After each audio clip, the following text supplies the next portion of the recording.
Welcome to my channel, The Good Book Tales. In today's story, we're stepping into one of history's greatest mysteries, the Star of Bethlehem. Was it really a divine sign guiding the wise men to the newborn Jesus? Or could it have been something far more extraordinary? Maybe even something not of this world? Imagine this. The year is somewhere around 5 BC. The desert sky stretches wide and endless, filled with millions of stars, cold, distant, and silent. But then, one night, something changes. A light appears. Not just any light. This one moves.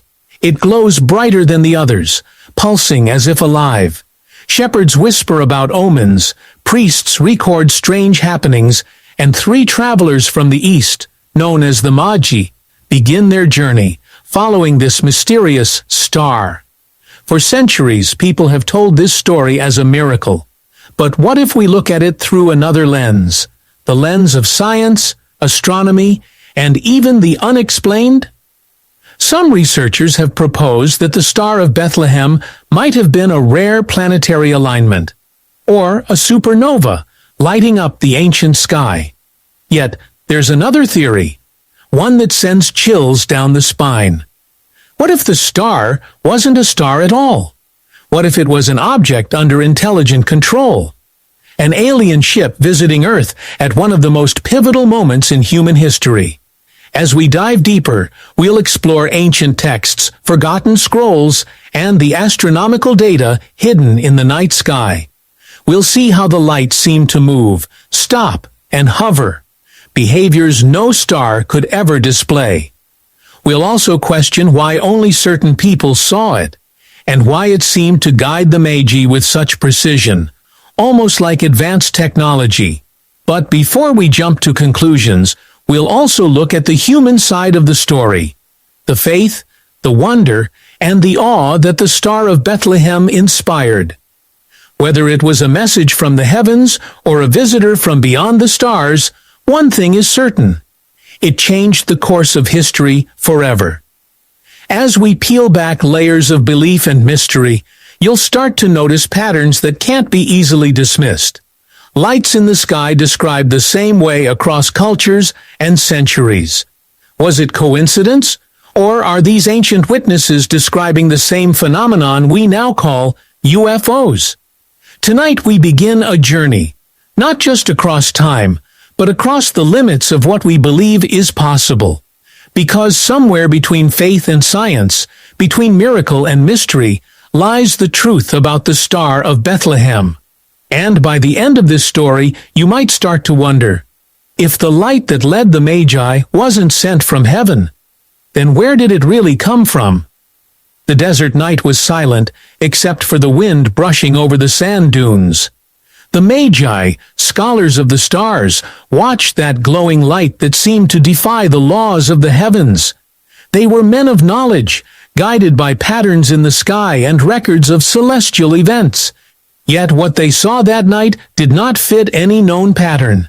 The light seemed to shimmer and move with intention, almost as if it was aware of being watched.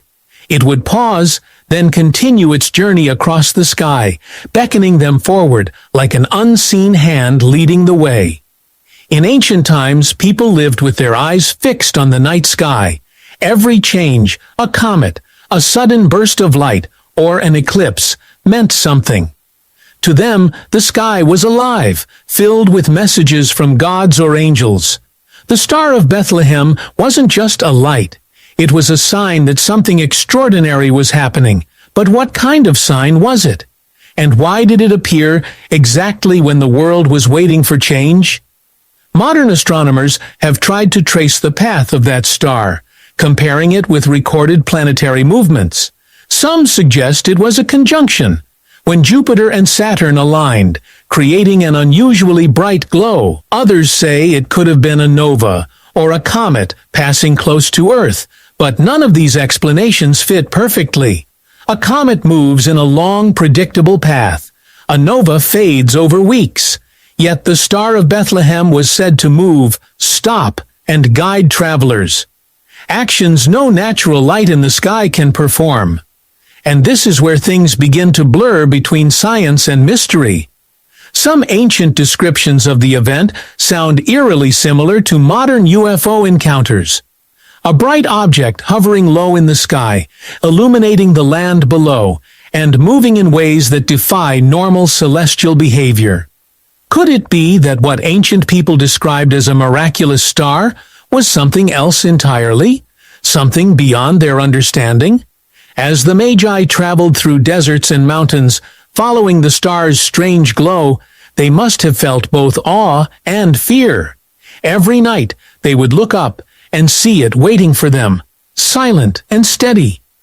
Villagers they passed whispered stories about that light, how it moved differently from the stars, how it seemed to appear only to certain eyes. Some believed it was divine. Others were afraid it was a bad omen. But what if the truth lies somewhere in between? What if the Star of Bethlehem was both? A sign from beyond, but not necessarily from heaven.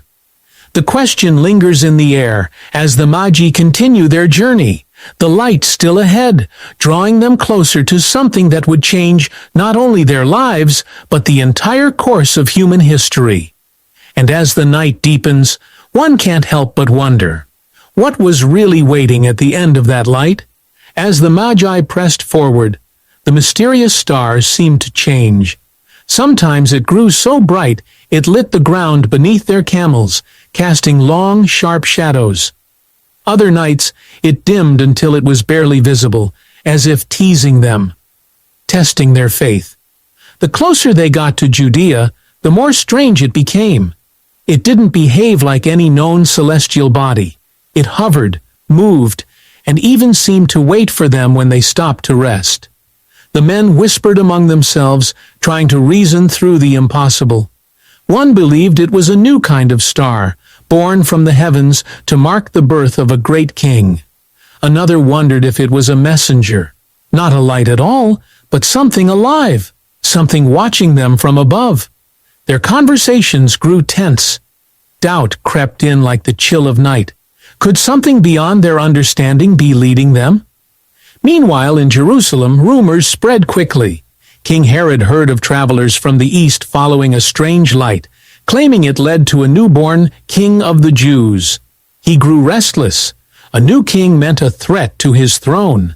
He summoned priests, scholars, and the Magi themselves, demanding answers. They told him the light had guided them across lands, but they couldn't explain its nature. Herod smiled, but his eyes were sharp. He wanted to find that child before anyone else did. Beyond the walls of Jerusalem, shepherds, travelers, and wanderers began sharing their own stories. Some saw the light moving silently above the hills. Others swore it descended close to the ground before vanishing into the distance. It became a mystery that divided minds: miracle or machine, prophecy or phenomenon. The question burned brighter than the light itself, and no one yet knew what truth it was leading them toward. The Magi left Jerusalem under a sky heavy with silence. Herod's questions still echoed in their minds, but the star had appeared again. Brighter, closer, pulsing as if impatient. It led them south, toward Bethlehem. The night air was cold, and even the animals seemed uneasy. Every few miles the light shifted, moving lower, almost within reach. It wasn't fixed like a star should be. It floated, gliding soundlessly above the horizon, its glow steady but alive. The Magi exchanged uneasy glances. This was no ordinary light. They pressed on, their hearts pounding with both hope and fear. The road ahead was empty, yet they couldn't shake the feeling they were being watched. Not by men, but by something vast and unseen. Occasionally, the light flickered, and when it did, shadows danced strangely across the sand, bending and twisting in unnatural ways. One of the travelers whispered a prayer. Another stared upward, unable to look away. "It's moving with purpose," he murmured. "It knows where we're going." In the nearby hills, shepherds stirred from their sleep. They saw the same light hanging low in the sky, humming softly like the faintest vibration of air. Flocks scattered, frightened by something they couldn't see. The shepherds called out, but their voices felt swallowed by the vast, humming stillness. Back on the road, the Magi slowed their camels. The light had stopped directly over a small town, Bethlehem. It hung there motionless, too low, too steady, glowing white and gold. The men dismounted, their breath visible in the cold night. One of them stepped forward, his eyes reflecting the light. "It's waiting," he whispered. The air grew still, every sound falling away.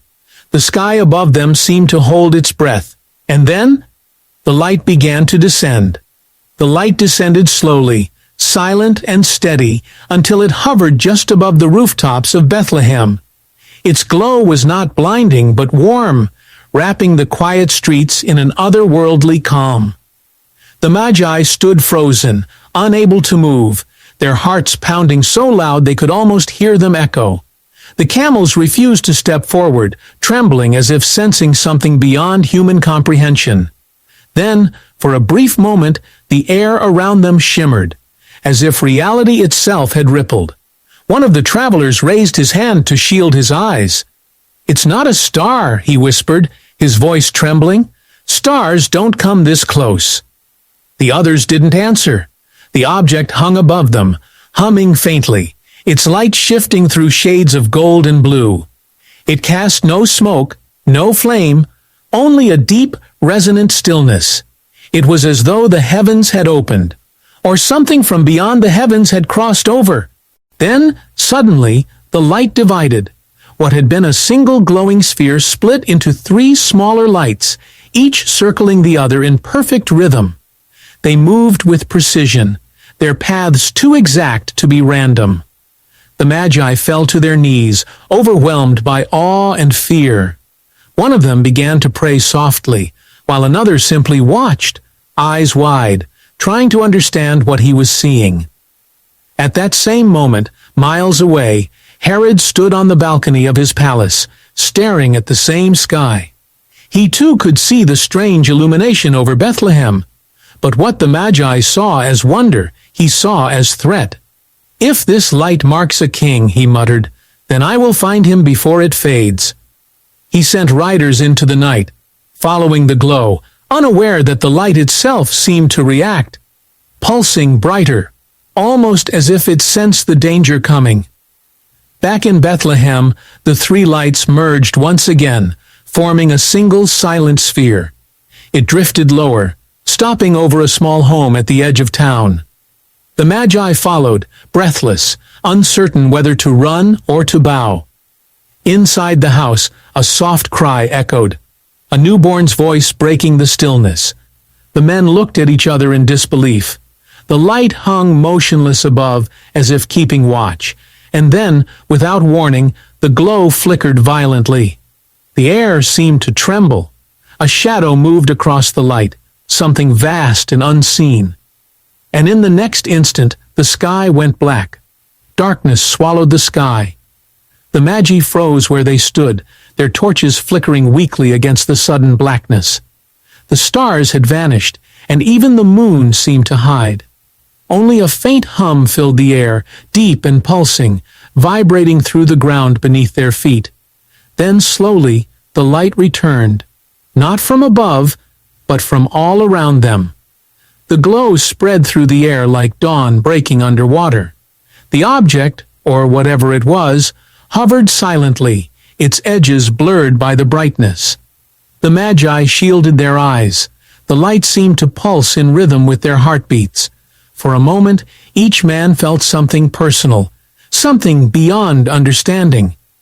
As if the light were speaking not in words, but in emotion. One felt peace, another awe, and the third a strange sense of being watched, as if unseen eyes looked deep into his soul. Then, just as suddenly, the hum stopped. The air grew perfectly still. The object rose again, steady and graceful, until it hung high above the small home. Then, as the Magi watched, it released a beam of soft light that settled gently over the house, the same place where the newborn child had just been laid in his mother's arms. The men fell to their knees, realizing they were witnessing something beyond the grasp of human reason. Miracle or not, it was clear this moment was sacred. Then came the twist no one expected. As the light began to fade, one of the Magi looked toward the eastern horizon and gasped. Another light, identical to the first, was rising far away, glowing faintly above the desert. It was as if there were not one Star of Bethlehem, but many, moving across the world, appearing to others in distant lands. Could they all be witnessing the same phenomenon? Were they guiding more than one journey, more than one destiny? The first light shimmered once more, brighter than ever, then shot upward into the sky with a flash that left the air trembling, and just as quickly as it had come, it was gone. The stars returned, silent and still, as if nothing had happened. The Magi stood in stunned silence, realizing they had reached the end of their journey. But not the end of the mystery. For somewhere beyond the horizon, another light was already rising, waiting to guide someone else toward a truth that no one yet fully understood. The Magi stood in the cool quiet of dawn, their faces lit by the returning stars. The strange glow had vanished, leaving behind a calm that felt almost unreal. They exchanged glances, unsure if they had just witnessed a miracle or something far beyond human understanding. One of them stepped closer to the small house where the soft cry of the newborn echoed. The mother smiled gently, unaware of the storm of questions swirling outside her door. The Magi knelt, offering their gifts with trembling hands, gold, frankincense, and myrrh, symbols of reverence for what they believed to be a divine child. Yet even as they bowed, their eyes kept drifting toward the sky. The stars looked ordinary again, scattered across the heavens as they had always been. But deep down, they knew nothing about the world felt ordinary anymore.